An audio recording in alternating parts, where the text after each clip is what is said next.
En Primera Reyes 13, encontramos una de las historias más impactantes y llenas de lecciones del Antiguo Testamento. Se trata de la historia del hombre de Dios que fue enviado a Betel para profetizar contra el altar construido por el rey Jeroboam. En su misión, este profeta enfrenta desafíos y tentaciones que ponen a prueba su obediencia a las instrucciones divinas. En este video, exploraremos los eventos dramáticos de esta historia, desde la confrontación con Jeroboam hasta las sorprendentes consecuencias de desobedecer la palabra de Dios. Acompáñanos en este viaje a través de las páginas de la Biblia para descubrir las importantes lecciones de fe, obediencia y discernimiento que se desprenden de Primera Reyes 13. Esta historia se sitúa en un periodo tumultuoso en la historia de Israel, conocido como la época de los reinos divididos. Después de la muerte del rey Salomón, el Reino Unido de Israel se dividió en dos. El Reino del Norte, conocido como Israel, bajo el liderazgo de Jeroboam, y el Reino del Sur, conocido como Judá, bajo el liderazgo de Roboam, hijo de Salomón. La división del reino ocurrió aproximadamente en el año 930 a.C., debido a la insatisfacción del pueblo con las políticas laborales y tributarias de Salomón, que fueron continuadas por su hijo Roboam. Jeroboam, un antiguo oficial de Salomón, se convirtió en el líder de la revuelta y fue nombrado rey de las 10 tribus del norte. Esta división marcó el comienzo de una época de inestabilidad política, conflictos y cambios religiosos en la región. En Primera de Reyes 12:16 se narra: «Y cuando todo Israel vio que el rey no los había oído, respondió el pueblo al rey diciendo: ¿Qué parte tenemos nosotros con David? No tenemos herencia en el hijo de Isaí. Israel, a tus tiendas. David, mira ahora por tu casa». Entonces Israel se fue a sus tiendas. Para consolidar su poder y evitar que la gente del reino del norte viajara a Jerusalén en Judá para adorar en el templo, Jeroboam introdujo nuevas prácticas religiosas. Estableció 2 becerros de oro, uno en Betel y otro en Dan, y construyó altares en estos lugares para que el pueblo ofreciera sacrificios. Estas acciones fueron una reducción significativa de las leyes mosaicos y promovieron la idolatría en Israel. En Primera de Reyes 12:26-27 se narra: «Y dijo Jeroboam en su corazón: Ahora se volverá el reino a la casa de David, si este pueblo subiere a ofrecer sacrificios en la casa de Jehová en Jerusalén. Porque el corazón de este pueblo se volverá a su señor Roboam, rey de Judá, y me matarán a mí, y se volverán a Roboam, rey de Judá».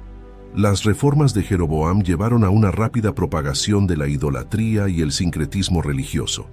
Este período se caracterizó por una mezcla de prácticas religiosas que incluían la adoración de ídolos y la continuidad de algunos ritos y tradiciones mosaicas. Betel, uno de los centros de adoración establecidos por Jeroboam, tenía una importancia histórica y religiosa significativa.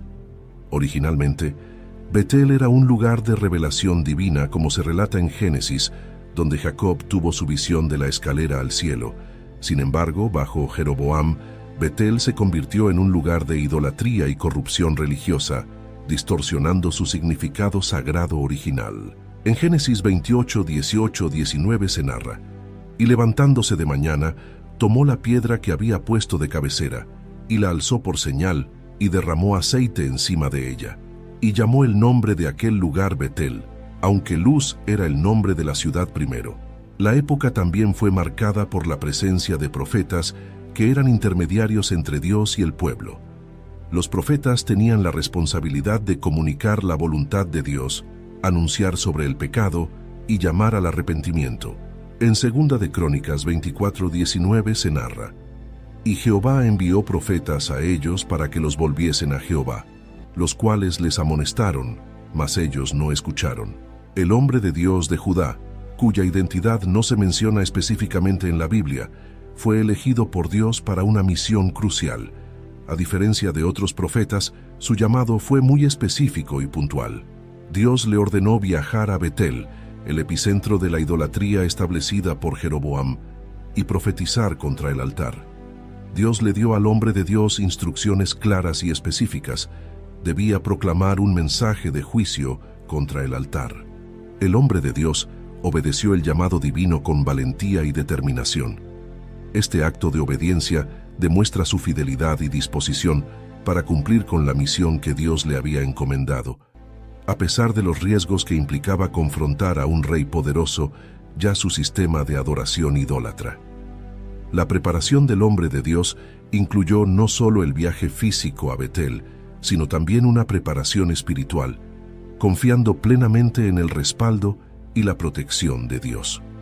El viaje del hombre de Dios desde Judá hasta Betel no fue solo un traslado geográfico, sino un viaje de obediencia y fe. Al llegar a Betel, el hombre de Dios encontró a Jeroboam junto al altar, quemando incienso. Sin temor, proclamó el mensaje de Jehová. El altar sería destruido y un futuro rey llamado Josías sacrificaría sobre él a los sacerdotes idólatras. Este acto de valentía fue una confrontación directa contra el poder establecido y la idolatría promovida por Jeroboam. La profecía del hombre de Dios no solo condenaba las prácticas presentes, sino que también predecía un futuro juicio y una restauración de la adoración verdadera. En Primera de Reyes 13:2 se narra: «Y clamó contra el altar por palabra de Jehová y dijo: Altar, altar, así ha dicho Jehová, he aquí que a la casa de David nacerá un hijo llamado Josías, el cual sacrificará sobre ti a los sacerdotes de los lugares altos que queman sobre ti incienso, y sobre ti quemarán huesos de hombres». Mientras el hombre de Dios aún hablaba, el altar se quebró y la ceniza se derramó, cumpliendo exactamente la señal que había anunciado. Este cumplimiento inmediato fue una demostración innegable del poder de Dios y de la autenticidad del mensaje del profeta. La rotura del altar no solo sirvió como una confirmación del juicio divino, sino también como un testimonio visible para todos los presentes de la soberanía de Dios sobre los ídolos. La reacción de Jeroboam fue de ira y hostilidad.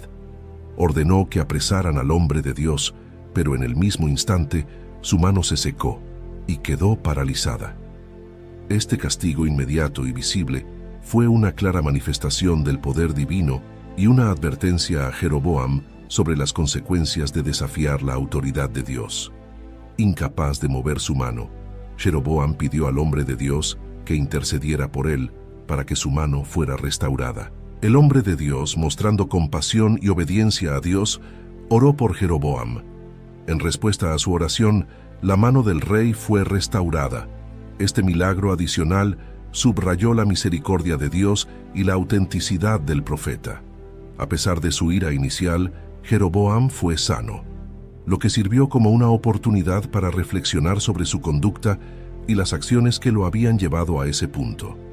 Después de presenciar la señal milagrosa de la rotura del altar y experimentar la parálisis y posterior sanación de su mano, el rey Jeroboam quedó profundamente impresionado por el poder y la autoridad del hombre de Dios. Reconociendo la gravedad del mensaje y el poder divino detrás de él, Jeroboam decidió invitar al profeta a su casa. Jeroboam invitó al hombre de Dios a su casa para comer y recibir un presente. Esta oferta era significativa en varios niveles. Culturalmente, ofrecer hospitalidad y un regalo a un profeta o un hombre santo era una forma de mostrar respeto y honor. Para Jeroboam, esta invitación también podría haber sido una estrategia política para alinearse con el hombre de Dios y, de alguna manera, mitigar las consecuencias del mensaje profético que había proclamado. En Primera de Reyes 13:7 se narra: «Ven conmigo a casa y comerás, y yo te daré un presente». El hombre de Dios, sin embargo, recordó las instrucciones específicas que había recibido de Dios. No debía comer ni beber nada en Betel, y no debía regresar por el mismo camino por el que había venido. Con firmeza y fidelidad, rechaza la oferta del rey, subrayando su compromiso con la obediencia a la palabra de Dios. Este rechazo no solo mostró su lealtad a Dios, sino que también sirvió como una reafirmación del mensaje de juicio que había proclamado. En Primera de Reyes 13:8 se narra: «Pero el varón de Dios dijo al rey: aunque me dieras la mitad de tu casa, no iría contigo, ni comería pan, ni bebería agua en este lugar. El hombre de Dios explicó a Jeroboam que su rechazo no era un desprecio personal, sino una obediencia estricta a las instrucciones divinas. Al hacer esto, dejó claro que su misión era cumplir la voluntad de Dios sin desviarse por la tentación de recibir beneficios terrenales. Este acto de fidelidad subrayaba la seriedad con la que tomaba su llamado y la necesidad de obedecer a Dios en todos los aspectos de su vida. El rechazo del hombre de Dios a la oferta de Jeroboam tenía un significado profundo.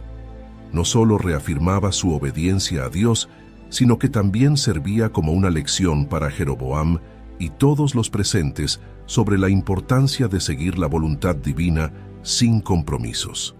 Este acto de fidelidad era una demostración de que el verdadero servicio a Dios implica a menudo rechazar las tentaciones y los beneficios terrenales en favor de la obediencia a su palabra. El hombre de Dios, habiendo rechazado la oferta del rey Jeroboam, emprendió su viaje de regreso a Judá. Este viaje era más que un simple regreso a casa. Simbolizaba su compromiso continuo con la obediencia a Dios y su rechazo a cualquier tentación que pudiera desviar su misión. La determinación del hombre de Dios de seguir las instrucciones divinas sin desviarse subrayaba su integridad y su devoción. Durante su viaje de regreso, el hombre de Dios fue encontrado por un viejo profeta que vivía en Betel. Este profeta, habiendo escuchado sobre los eventos ocurridos en Betel, salió a buscar al hombre de Dios. Lo encontré sentado bajo una encina, descansando después de su misión. El viejo profeta le preguntó si él era el hombre de Dios que había venido de Judá, a lo que el hombre de Dios respondió afirmativamente. En Primera de Reyes 13:14 se narra: y yendo tras el varón de Dios, le halló sentado debajo de una encina, y le dijo: ¿eres tú el varón de Dios que vino de Judá? Él dijo: yo soy. El viejo profeta invitó al hombre de Dios a regresar con él a su casa para comer pan. Sin embargo, el hombre de Dios reiteró las instrucciones que había recibido de Jehová. No debía comer ni beber nada en Betel y no debía regresar por el mismo camino. Esta respuesta inicial mostró su determinación de obedecer a Dios y su rechazo a cualquier desviación de su misión. En Primera de Reyes 13:15-16 se narra: y él le dijo: ven conmigo a casa y come pan. Mas él respondió: no podré volver contigo, ni iré contigo, ni tampoco comeré pan ni beberé agua contigo en este lugar. El viejo profeta, sin embargo, insistió y usó una mentira para persuadir al hombre de Dios. Afirmó que un ángel le había hablado por mandato del Señor, diciéndole que llevara al hombre de Dios a su casa para que comiera y bebiera. Engañado por esta afirmación, el hombre de Dios aceptó la invitación y regresó con el viejo profeta, violando así las instrucciones divinas. En Primera de Reyes 13:18 se narra: y él le dijo: yo también soy profeta como tú, y un ángel me ha hablado por palabra de Jehová, diciendo: tráele contigo a tu casa, para que coma pan y beba agua. Pero le mintió. El hombre de Dios acompañó al viejo profeta a su casa, y allí comió pan y bebió agua. Mientras estaban sentados a la mesa, la palabra del Señor vino al viejo profeta, quien proclamó un juicio sobre el hombre de Dios. El viejo profeta, a pesar de haber mentido, se convirtió en el portador de un mensaje divino de juicio. Anunció que debido a su desobediencia a la palabra del Señor, el hombre de Dios no sería enterrado en la sepultura de sus padres. Este juicio fue una consecuencia directa de su desobediencia y una advertencia sobre la gravedad de no seguir las instrucciones divinas. En Primera de Reyes 13:20-21 se narra: y cuando habían vuelto a la mesa, vino palabra de Jehová al profeta que le había hecho volver, y clamó al varón de Dios que había venido de Judá, diciendo: así dijo Jehová, por cuanto has sido rebelde al mandato de Jehová, y no guardaste el mandamiento que Jehová tu Dios te había prescrito. Después de escuchar el juicio pronunciado por el viejo profeta, el hombre de Dios se preparó para continuar su viaje de regreso a Judá. A pesar de su error, decidió seguir adelante, posiblemente con un corazón lleno de arrepentimiento y preocupación por las palabras de juicio que había escuchado. En Primera de Reyes 13:23 se narra: y después que hubo comido pan y bebido, el que le había hecho volver, le apareció el asno. Mientras viajaba de regreso, un león lo encontró en el camino y lo mató. Este evento no fue un accidente, ni una simple coincidencia. Fue una manifestación directa del juicio divino anunciada por el viejo profeta.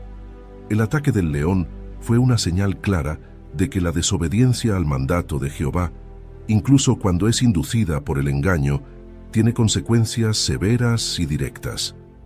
En Primera de Reyes 13:24 se narra: y yéndose, le encontró un león en el camino, y le mató, y su cuerpo estaba echado en el camino, y el asno junto a él, y el león también junto al cuerpo. El cuerpo del hombre de Dios quedó tendido en el camino, y el león y el asno permanecieron junto a él. Lo más notable de esta escena fue que el león no devoró el cuerpo ni atacó al asno, un comportamiento inusual y milagroso que subrayaba la naturaleza divina del evento. Esta extraordinaria circunstancia sirvió como una señal clara para todos los que pasaban y veían el cuerpo. Este no era un ataque animal ordinario, sino una intervención directa de Dios como cumplimiento de su juicio. El viejo profeta, al enterarse de la muerte del hombre de Dios, salió a buscar su cuerpo. Encontró el cadáver junto al león y al asno, exactamente como había sido descrito. Esta escena confirmó que el juicio pronunciado se había cumplido tal como Dios lo había dicho. El viejo profeta reconoció el cuerpo del hombre de Dios, lo colocó sobre su asno y lo llevó de regreso a la ciudad para darle sepultura. En Primera de Reyes 13:26 se narra: y oyéndolo el profeta que le había hecho volver del camino, dijo: el varón de Dios es, que fue rebelde al mandato de Jehová. Por tanto, Jehová le ha entregado al león, que le ha quebrantado y matado, conforme a la palabra de Jehová que él le dijo. El viejo profeta entró al hombre de Dios en su propia tumba, lamentando su desobediencia y las consecuencias que esto había traído. El acto de enterrar al hombre de Dios en su propia sepultura fue una señal de respeto y reconocimiento por el profeta, que había sido fiel en su misión inicial, pero que había caído en desobediencia debido al engaño.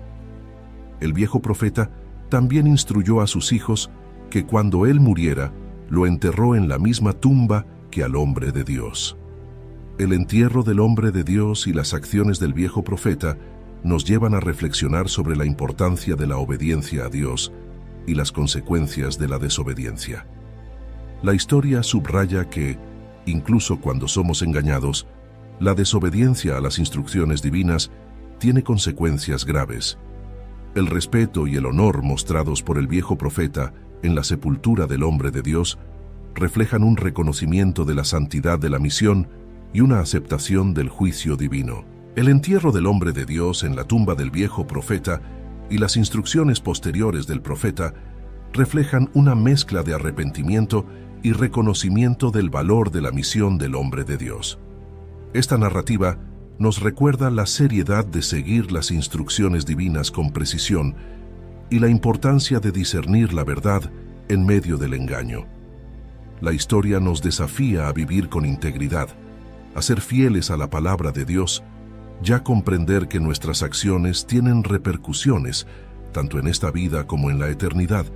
En Proverbios 3:5-6 se narra: fíate de Jehová de todo tu corazón, y no te apoyes en tu propia prudencia. Reconócelo en todos tus caminos, y Él enderezará tus veredas. Ahora te invitamos a unirte a esta comunidad de fe y espiritualidad, donde juntos podemos explorar las profundidades de las Escrituras y encontrar guía y consuelo en las historias de aquellos que nos han precedido.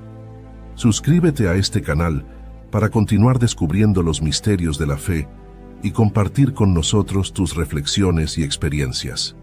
Comenta tus pensamientos y cómo esta historia ha tocado tu vida o tu comprensión de la espiritualidad. Comparte este video con aquellos que, como tú, buscan en las historias de fe antiguas luces para el camino moderno. Nos vemos en un nuevo video. Dios los bendiga.